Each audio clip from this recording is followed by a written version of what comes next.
किसी विद्वान ने कहा है कि जरूरी नहीं कि रोशनी चिरागों से ही आए, समाज में बेटियों को शिक्षित करके रोशनी लाया जा सकता है। कुछ ऐसा ही करके कर दिखाया है करहगर प्रखंड के बक्सरा पंचायत के मेदिनी गांव के जया पांडे जी ने।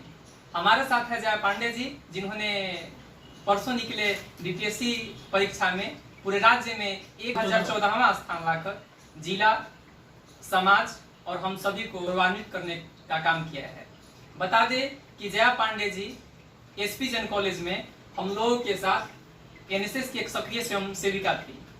बता दें कि मतदाता जागरूकता अभियान में इनके द्वारा एसपी जन कॉलेज में बनाया गया रंगोली पूरे भारत में छाया हुआ था।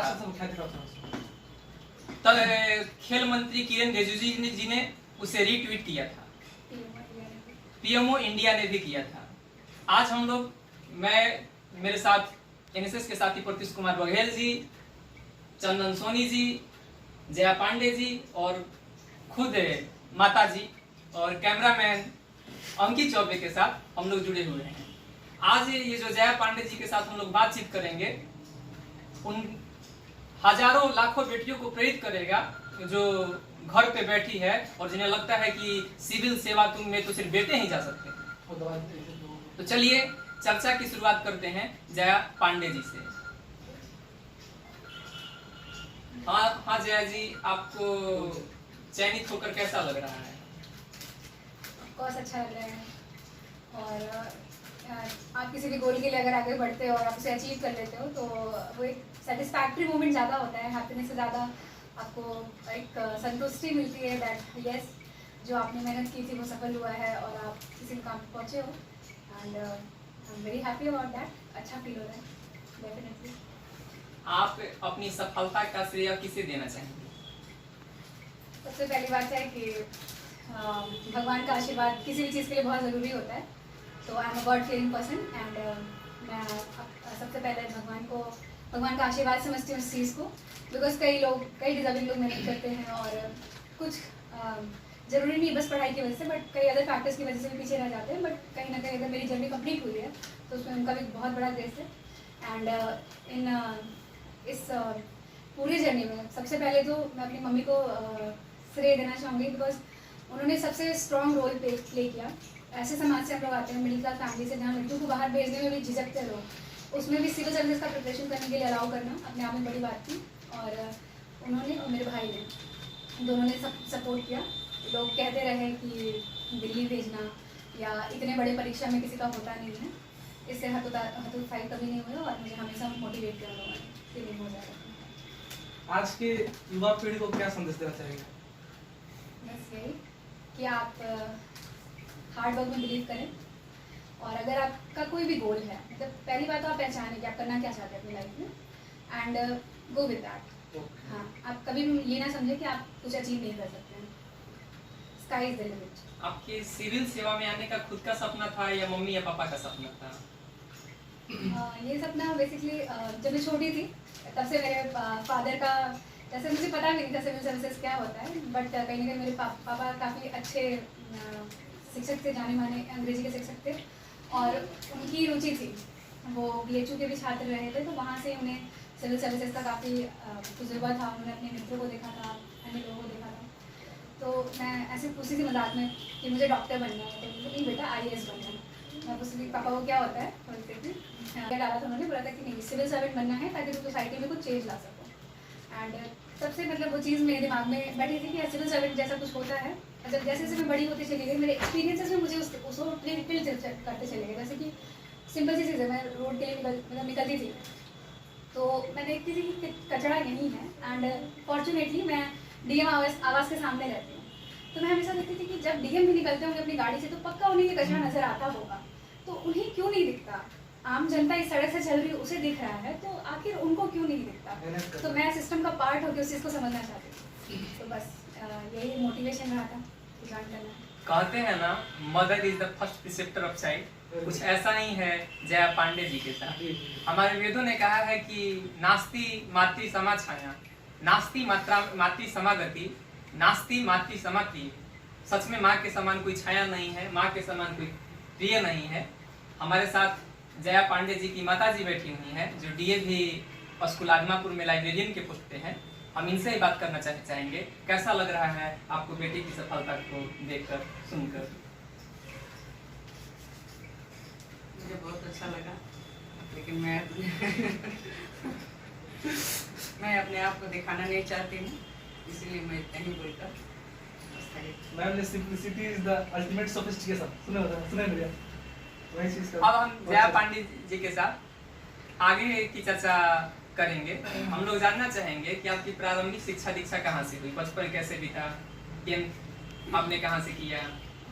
जैसे कि मैंने बताया, मेरे फादर इंग्लिश के टीचर थे, तो वो झारखंड में पोस्टेड थे। बेसिकली राजरप्पा प्रोजेक्ट नाम एक जगह था, हजारीबाग डिस्ट्रिक्ट में आता था उस समय, वहाँ पोस्टेड थी। तो मेरी क्लास 5 तक की एजुकेशन झारखंड से हुई है एंड 6th क्लास भी मैंने सेल में मेरे पापा का ट्रांसफ़र हुआ एंड आफ्टर दैट मतलब कुछ ट्रैजिक इंसिडेंट हुआ हमारे लाइफ में, वी लॉस्ट आवर फादर।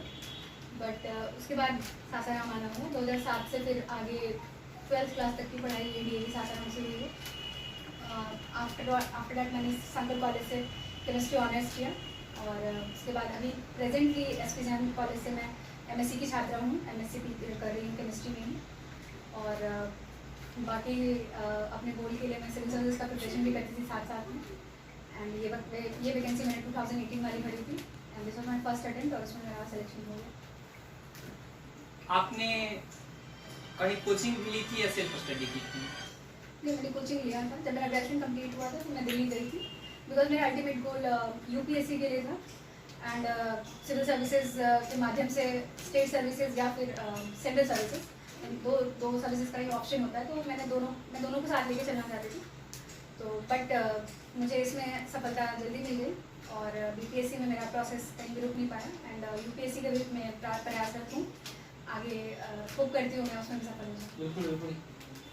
मैंने बहुत सारे बीपीएससी और यूपीएससी कैंडिडेटों को देखा है, जिन्हें जो तैयारी की तो जुनून पाल लेते हैं, लेकिन हर दूसरे तीसरे दिन बाद उन्हें लगता है कि नहीं होगा, फिर निराश हो जाते हैं, पैशन तोड़ देते हैं और फिर असफल हो जाते हैं और वहाँ चला जाता है। उनके लिए आप क्या कहना चाहिएगा?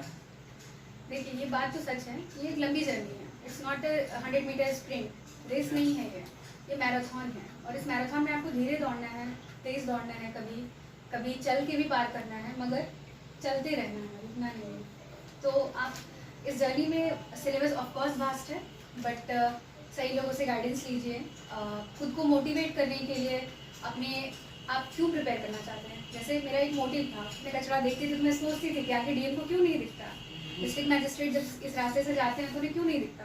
तो आप अपने गोल को बहुत कंसाइज देखिए कि what is the motivation behind my preparation. आप उसको जब याद करेंगे तो आपके अंदर से फिर मोटिवेशन आएगा, नहीं मैं वो उस चीज़ को सुधारना चाहती हूँ या उस चीज़ को करना चाहती हूँ उस कोर्स के थ्रू। तो आप उस चीज़ को आइडेंटिफाई करें, टू द पॉइंट रहें, एग्ज़ाम की डिमांड को पहचानें एंड लगे रहें, कोशिश करते रहें। कई बार लगेगा, इतनी लंबी जर्नी है कि हर रोज़ डिमोटिवेशन होता है। जब कभी रिजल्ट डिले होता है तब लगता है इंसान को कि क्या होगा क्या नहीं। और दूसरी बात है, अनप्रेडिक्टेबिलिटी इतनी है, अनसर्टेन एग्जाम है ये। मात्र 1% लोग सेलेक्ट हो पाते हैं जो लोग उसमें बैठते हैं, तो of course it is very uncertain. लेकिन जिन्होंने भी हौसला रखा है जीते हैं। एंड अगर आप अनफॉर्चुनेटली आप मान लीजिए नहीं भी किसी पद पे स्थापित नहीं भी होते हैं, स्टिल ये एक ऐसी जर्नी है कि आपके पर्सनैलिटी डेवलपमेंट में इतना काम करते हैं कि आप एक देश के अच्छे नागरिक बनते हैं।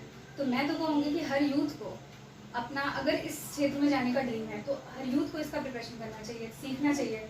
कुछ चीज़ें ऐसी सिखाई जाती हैं जो आप शायद नॉर्मल रोज़मर्रा में आपको व्यू सीख नहीं पाते, जो सिविल सर्विसेज का प्रिपरेशन आपको देता है, समाज को देखने का एक नया नज़रिया दे देता है। आप एक जागरूक नागरिक बनते हैं और आप दूसरों के लिए भी पोटेंशियल रिसोर्स बन जाते हैं सोसाइटी के लिए। बहुत अच्छा। हम लोग जानना चाहेंगे कि आपका कौन सा प्रयास था? ये मेरा पहला प्रयास था बीपीएससी में। इससे पहले मैंने यूपीएससी के अटेम्प्ट्स दिए थे, बट अनफॉर्चुनेटली मेरा उसमें कुछ मार्क्स से नहीं हो पा रहा है, और अभी भी मैं प्रयास करता हूँ उसमें। हम लोग जानना चाहेंगे कि आपका मीडियम क्या था? मेरा मीडियम इंग्लिश था, क्योंकि मेरी स्कूली शिक्षा भी इंग्लिश में हुई है एंड मैंने आगे भी साइंस रखा था, तो मैं इंग्लिश मीडियम की ही स्टूडेंट थी, तो मैं उसमें ज़्यादा कंफर्टेबल थी।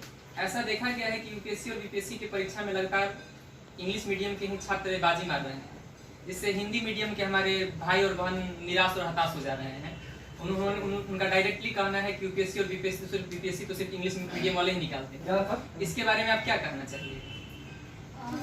कई बार ऐसा लग रहा है, मैंने भी कई बार ऐसा सुना है कि हाँ छात्र थोड़ा डिमोटिवेट फील करते हैं, बट ऐसा नहीं है। मैं कई छात्रों को ऐसे भी जानती हूँ जिन्होंने हिंदी मीडियम ही रखा और काफ़ी अच्छे रैंक से पास हुए हैं। तो आप अपने पोटेंशियल को पहचानें। कहीं ना कहीं हिंदी माध्यम जो है वो उन्हें पीछा नहीं कर रहा है। रिसोर्सेज की थोड़ी कमी होती है हिंदी मीडियम के स्टूडेंट्स के पास, जैसे कि प्रॉपर न्यूज़पेपर नहीं छपता या कोई एक ऐसा आर्टिकल मैगजीन वगैरह कुछ वैसा नहीं मिलता जितना इंग्लिश में अवेलेबल है। बट आप उस चीज़ को भी आप मतलब अपॉर्चुनिटी की तरह यूज़ करें, बिकॉज इंग्लिश में ज़्यादा मटेरियल है, बच्चे ज़्यादा कंफ्यूज होंगे। तो आप लिमिटेड रिसोर्स ही रखें और अच्छे से पढ़ें, मेहनत करें, सफलता जरूर मिलेगी। आपका ऑप्शनल सब्जेक्ट क्या था? मैंने सोशियोलॉजी को अपना ऑप्शन सब्जेक्ट रखा था। हम लोग आपसे जानना चाहेंगे कि आपकी डेली रूटीन क्या थी, आप कैसे पढ़ती थी, सेल्फ स्टडी कैसे करती थी, क्योंकि ये वाला पॉइंट बहुत लोगों को रुचिकर लगेगा और बहुत लोग जानना चाह रहे हैं। दिनचर्या ऑफ कोर्स ये बहुत इंपॉर्टेंट पॉइंट है। पहली बात जो आप लोगों ने बोला भी था कि हर तीसरे दिन लगता है नहीं होगा, तो वो फेस खुद से ही मोटिवेट करना होता है। जब आप प्रिपरेशन में नया जाते हैं तब आपके साथ वो कोचिंग होता है, टीचर्स होते हैं जो आपको मोटिवेट करते हैं। बट जब आप कोचिंग खत्म कर लेते हैं, वो जर्नी फिर आपकी अकेली होती है, खुद की होती है, और उसमें आपको हर रोज़ वो शेड्यूल पूरा करना होता है, खुद मेहनत करनी होती है और खुद को मोटिवेट करके जगाना पड़ता है कि नहीं मुझे पढ़ना है, पेपर भी पढ़ना है, करंट अफेयर से अपडेट रहना है, अपने सब्जेक्ट्स भी करने हैं, ऑप्शन सब्जेक्ट करना है, क्वेश्चन सेट्स लगाने हैं, एंड हर रोज़ वो चीज़ रिपीट करनी है। मतलब आप ठीक है आप अपना एक शेड्यूल वाइज ब्रेक ले सकते हैं, बट इसमें पंक्चुअलिटी और परजीवरेंस ज़्यादा मैटर करता है, तो आपको हर रोज़ वो करना है। सो भाई अपने गोल के उद्देश्य को मतलब समझिए कि आप क्यों करना चाहते हैं ये चीज़, और खुद को मोटिवेट कीजिए, हर रोज़ जगाइए एंड पंक्चुअल रहिए, बस डेली इंस्पिरेट होइए। अच्छा एक क्वेश्चन है मेरा भी, आप एक एनएसएस की सक्रिय स्वयंसेविका भी रही है, समाज सेवा में काफ़ी रुचि रही है आपकी, तो यहाँ पे जो आप कॉलेज से जुड़ी है, तो यहाँ की लड़कियों को, यहाँ के मतलब स्वयंसेवक को आप क्या संदेश देना चाहेंगे आज के इस? मैं तो एनएसएस एसपी जैन कॉलेज के एनएसएस से काफ़ी ज़्यादा जुड़ी हुई हूँ, और मुझे मतलब वो एक परिवार की तरह लगता है टीम एनएसएस। मैं सबसे ज़्यादा यही देखती हूँ कि आप लोग बहुत अच्छा काम कर रहे हो। हालांकि मैं अब उतना कंट्रीब्यूट नहीं कर पाती क्योंकि मैं पीजी की छात्रा हूँ और ये बेसिकली होता है ग्रेजुएशन के बच्चों के लिए, बट मैं आप सबको मोटिवेट करना चाहती हूँ कि आप लोग जो काम कर रहे हैं बहुत अच्छा काम कर रहे हैं। अभी जो 5 जून को आप लोगों ने वृक्षारोपण किया, इससे ना केवल सासाराम का बल्कि आप पूरे विश्व स्तर पे आप अपना योगदान दे रहे हैं, आप ये समझिए। एंड हम जैसे यूथ ही चेंज को लेकर के आएंगे। आपको पता होगा NSS ministry of youth affairs के अंदर आता है, तो हम अगर अपने यूथ को इन्वॉल्व करते हैं तो समझ जाइए कि हम आगे का फ्यूचर जो है उसको सिक्योर कर रहे हैं, उसे अच्छा बना रहे हैं, अगर हम अपने यूथ में सेवा भावना डाल रहे हैं। तो मैं चाहती हूँ कि वॉलंटियर्स अपना गुड वर्क तो साथ साथ रखें एंड साथ साथ में जो एकेडमिक्स है उस पर आराम से फोकस करें, जिस चीज़ में रुचि है उसमें आगे बढ़ें। एंड अगर सिविल सर्विसेज की ओर भी रुझान है या अन्य जो महिला लड़कियां हैं स्वयं सेविकाएँ या वॉलंटियर्स हैं, उन्हें मैं मोटिवेट करना चाहती हूँ कि स्पेशली डोंट कभी ये ना समझे कि मैं लड़की हूँ मैं कर नहीं सकती। आप जो जिस फील्ड में आगे जाना चाहते हैं, जरूरी नहीं हो सिविल सर्विसेज हो या कुछ बहुत बड़ा हो, आप जिस छोटे फील्ड में भी अपने आप को निखारना चाहते हैं निखारें और कभी भी ना रुके किसी के कहने से कि आपसे नहीं होगा। मतलब अपने रुचि के अनुसार आगे बढ़े। यस, बहुत अच्छा लगा आपसे ये सुन के। एक प्रश्न मेरी आपसे है, और ये प्रश्न क्योंकि मैं नहीं पूछना चाहता था लेकिन पूछना इसलिए चाहता हूँ कि बहुत जरूरी प्रश्न है बेटियों के लिए। हमारे शास्त्रों में कहा गया है पितृ प्रियंते सर्वदेवता, पिता के प्रसन्न होने से सारे देवता प्रसन्न हो सकते हैं।